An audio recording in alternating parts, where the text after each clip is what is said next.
parole à Thibaut Renaud donc pour un autre exemple concret de panneau sandwich. Il y a aussi une nouveauté dans tout ce qui est domaine de l'enveloppe, ce sont les planchers collaborants. Il y a une dizaine de familles, je me tourne vers Valérie Prudhomme, il y a une dizaine de familles de fiches FDS collectives qui viennent d'être publiées aussi sur la base d'UNES.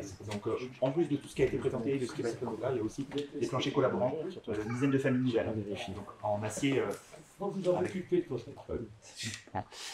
On va passer la parole maintenant à Joris, à la société Joricide et Thibaut. Non, ça ira mieux avec celle souris. Voilà. Pour une dizaine de minutes également. Le petit chronomètre. Alors, le petit chronomètre.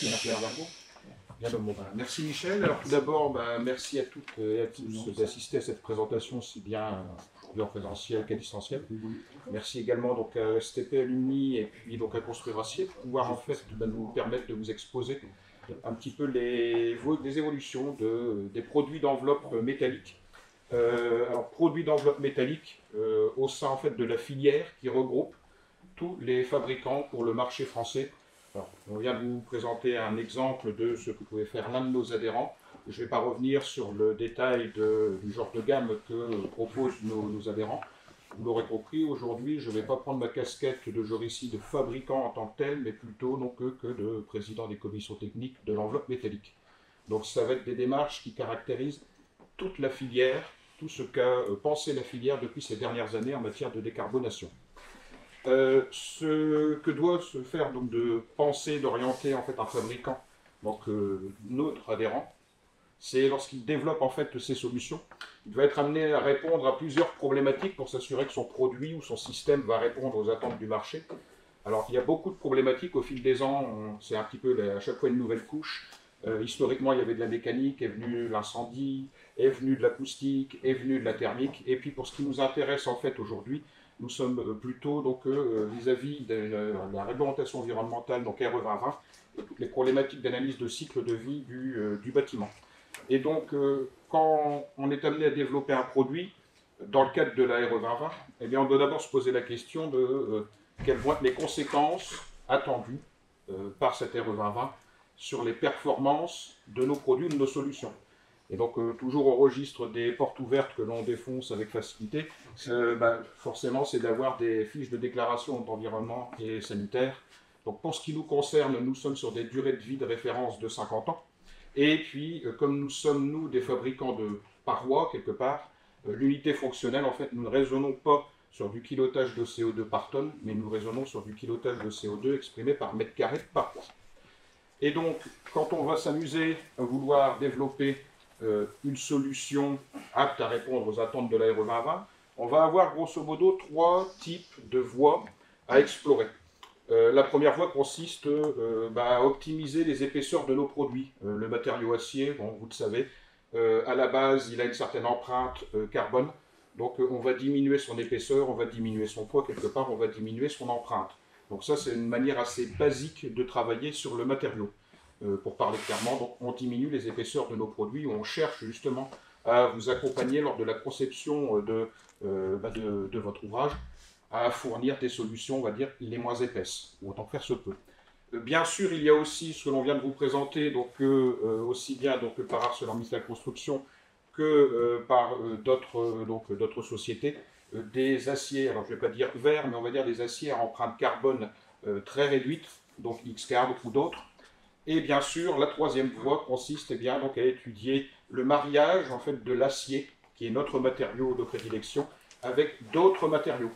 Donc, alors quand je dis d'autres matériaux, ça peut très bien être des matériaux isolants que des matériaux un peu plus structuraux. Donc très clairement du bois, pour dire les choses telles qu'elles sont. Ce n'est pas un gros mot.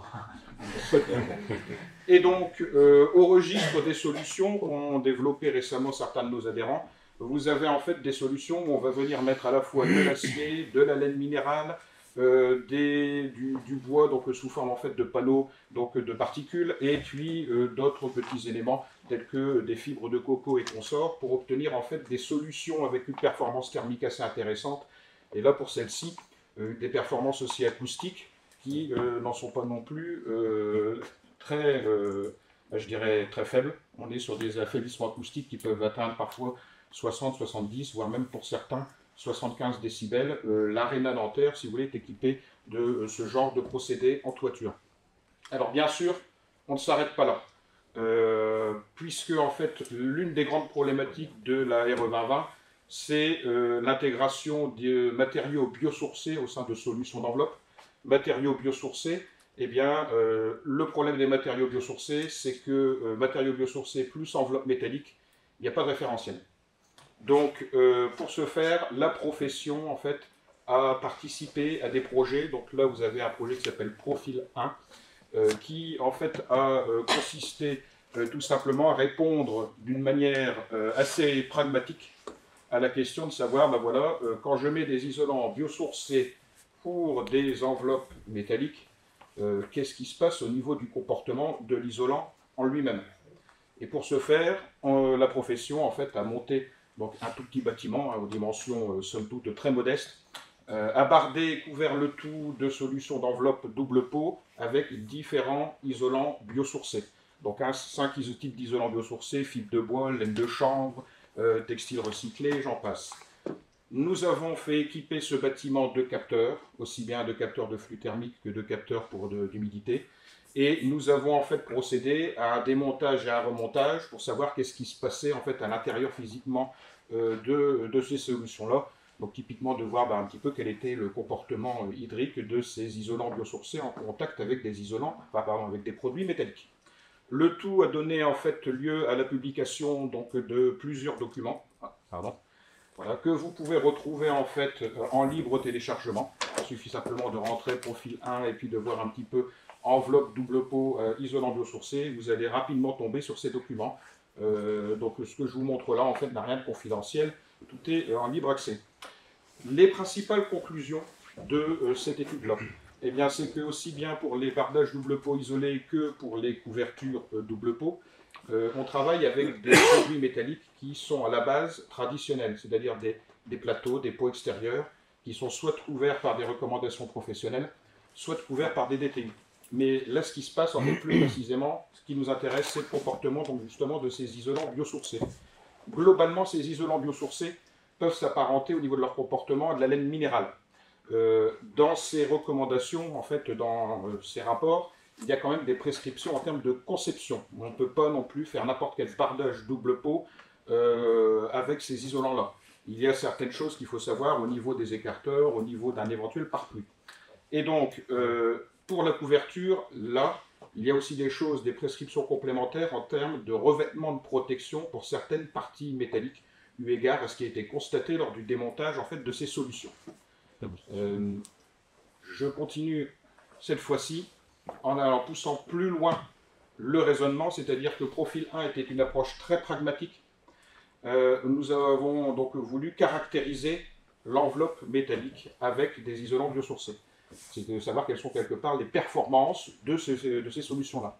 Pour ce faire, en fait, nous avons participé à un projet donc, européen, donc alors une participation plutôt active, puisque en fait, il était vraiment piloté par l'enveloppe métallique du bâtiment, avec un consortium en fait, constitué de 2 adhérents et de plusieurs laboratoires européens pour étudier donc, 2 grandes familles de procédés, des procédés fabriqués en usine, donc typiquement des panneaux sandwich avec un isolant fibre de bois, et des procédés en fait assemblés sur site, donc à savoir du bardage double pot, du bardage rapporté avec de la lame bordée avec à l'intérieur donc de l'isolant biosourcé, et une solution en fait de toiture alors qui s'était constituée d'un panneau sandwich avec un isolant complémentaire minéral et une membrane. Et le tout, en fait, toutes ces solutions-là ont passé une campagne d'essai de plus de 250 essais de type statique, mécanique sismique, du feu, de l'acoustique, de la thermique et aussi divers essais d'étanchéité à l'air et à l'eau pour au final, en fait, pouvoir proposer sur le site qui est là. Alors je suis désolé, c'est un tableau vert avec fond blanc, donc pour la lisibilité, c'est pas le top non plus. Mais pour obtenir en fait des solutions et des performances qui, somme toute, sont très intéressantes. Comme vous le savez, les matériaux, certains isolants biosourcés, au niveau de la réaction au feu, le matériau nu lui-même ne va pas avoir une performance intéressante de réaction au feu. Par contre, quand il se retrouve encapsulé, je pourrais le dire comme ça, au sein en fait d'une solution d'enveloppe acier, là, les performances de réaction au feu, on peut atteindre du BS2 ou du BS1 des 0. Alors nous avons aussi poussé le raisonnement jusqu'à aussi faire des essais de résistance au feu. Alors, toutes ces performances-là, vous pouvez les retrouver sur le site du projet, donc linksed.eu. Toutes les performances sont en téléchargement libre. Vous avez le descriptif de toutes les solutions, aussi bien du panneau sandwich de couverture que de bardage. Le bardage double pot, tous les constituants sont affichés avec toutes les performances qui ont été passées donc, aux normes européennes, puisqu'il s'agit en fait d'un projet européen. Là, vous avez la façade rapportée. Et enfin, donc, la solution de toiture, panneau sandwich, laine minérale 50 mm et donc une membrane d'étanchéité. Toutes ces choses-là, nous avons décidé d'aller encore plus loin avec le projet Profil 2. Je viens de vous parler de l'intégration de l'isolant biosourcé, donc là, en l'espèce, fibre de bois, mais ça pourrait être autre chose. Nous avons donc aussi fait un projet donc, où là, nous avons étudié du bardage double pot, mais cette fois-ci, avec des écarteurs qui étaient constitués d'un assemblage entre une partie métallique et un chevron bois. Et l'approche, là aussi, est une approche de caractérisation des essais sismiques, des essais de réaction au feu, des essais acoustiques, et enfin, donc, des calculs pour déterminer les ponts thermiques intégrés de ces solutions. Alors pourquoi? Parce que quand vous prenez des recommandations professionnelles traditionnelles pour le bardage double pot, vous êtes sur des éléments métalliques en contact avec eux. Donc forcément, lorsque vous assemblez un chevron bois sur un écarteur acier, le contact n'est pas de la même nature, et donc thermiquement, le pont thermique, lui non plus, n'est pas le même. Et donc, de ce fait, les essais ont été faits en partie, même, il me semble presque tous, d'ailleurs au CSTB, et ont donné lieu l'année dernière, en mars 2024, à la publication d'un rapport, lui aussi librement téléchargeable, consultable par qui veut, et tous ceux qui vont être intéressés par ces solutions-là. Vous avez ici un panel des principaux résultats de ces essais, que vous pouvez retrouver donc sur ce rapport-là. Bien sûr, comme il s'agit de techniques innovantes, il y a des recommandations en termes de conception. On ne peut pas faire tous les bardages double pot avec ces solutions-là sans avoir ménagé une lame d'air, sans avoir fait des dispositions constructives un peu particulières. Fort de tout cela, le message que en fait, la filière voudrait passer aujourd'hui, c'est qu'il est possible d'intégrer des isolants biosourcés dans de l'enveloppe métallique double pot. Naturellement, il n'y a pas de référentiel pour ça.